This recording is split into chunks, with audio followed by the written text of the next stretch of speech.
You know, you're not imagining this flu is one of the worst we've seen, we're told, in decades.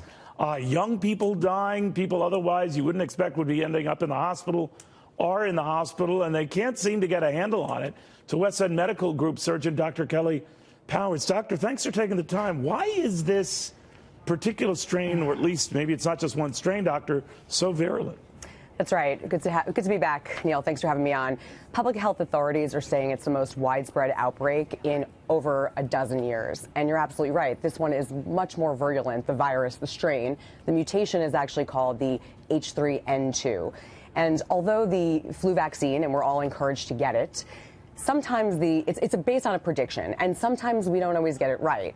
So WHO, CDC, they meet, they try to predict based on research and trends what was happening in the southern hemisphere prior to this flu season, and they predict what virus might affect us.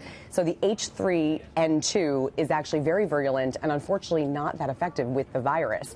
CDC actually said initially that it was 40 to 60% efficacy. Then they changed that to about 30% efficacy, and in recent studies are saying even maybe 15% or less. So what do you do? What do you tell your patients then? Let's say, talk about those who have it and those who are afraid they'll get it. Yeah, well, you're not only a patient, but myself, if I don't start coughing in this segment, because I actually did have the vaccine and I ended up with the flu as well. Yeah, you know, so prevention, the common sense stuff, the washing the hands, the vitamin C, the sleeping, keeping your immunity up, all that stuff is great. But, you know, at the end of the day, the CDC is still recommending that we get the vaccine because it is the best first-line defense that we have, regardless if it's 30 to 15%, especially for the very young, the very old, and the immunocompromised. Immunocompromised being anybody who has a transplant, who is on chemotherapy, cancer patients, and such.